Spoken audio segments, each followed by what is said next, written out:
សេពគ្រឿងស្រវឹងទោះបីមួយកែវឬពីរកែវក្តីក៏មានឈ្មោះថាជាអ្នកប្រើប្រាស់គ្រឿងស្រវឹងដែរគ្រឿងស្រវឹងមានជាតិអាល់កុលនិងសុខភាពផ្លូវចិត្តមានទំនាក់ទំនងយ៉ាងជិតស្និទ្ធជាមួយគ្នាការស្រាវជ្រាវរបស់មូលនិធិសុខភាពផ្លូវចិត្តមានមូលដ្ឋាននៅប្រទេសអង់គ្លេស Mental Health Foundation បានបង្ហាញថាមនុស្សផឹកស្រាច្រើនរហូតដល់គ្រប់គ្រងខ្លួនឯងលែងបាននិងប្រឈមមុខធ្ងន់ធ្ងរដល់សុខភាពនិងងាយរងហានិភ័យជំងឺមិនឆ្លងផ្សេងៗ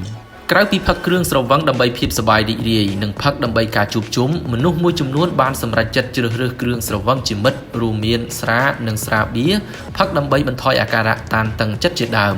ផ្ទុយទៅវិញការជ្រើសរើសយកគ្រឿងស្រវឹងនៅក្នុងដំណាក់កាលនេះនឹងធ្វើឲ្យមនុស្សមានវិបត្តិផ្លូវចិត្តកាន់តែខ្លាំង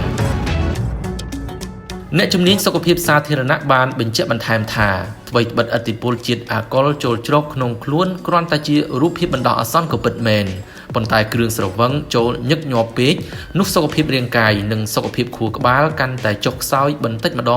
ដង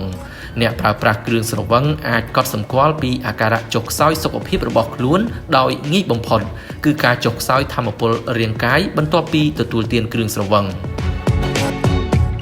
បន្ថែមលើនេះឥទ្ធិពលគ្រឿងស្រវឹងបង្កផលប៉ះពាល់ខ្លាំងដល់សុខភាពរាងកាយ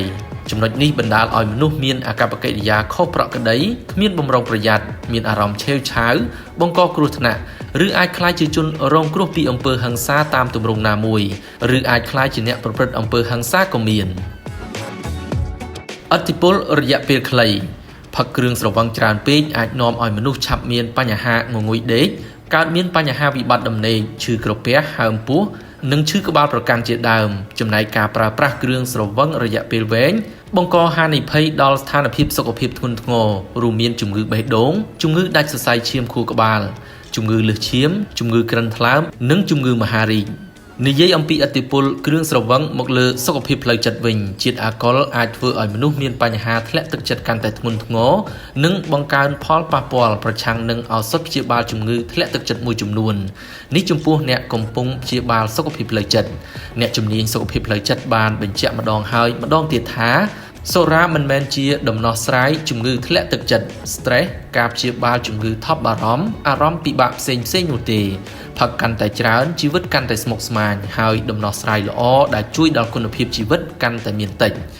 គួររំលឹកថាគ្រឿងស្រវឹងរំខានដល់ទំនាក់ទំនងខួរក្បាលនិងសកម្មភាពរាងកាយជាតិអាល់កុលធ្វើឲ្យខួរក្បាលមិនអាចគ្រប់គ្រងតុល្យភាពចុះខ្សោយការចងចាំព្រមទាំងការវិនិច្ឆ័យមានការធ្លាក់ចុះជាលំដាប់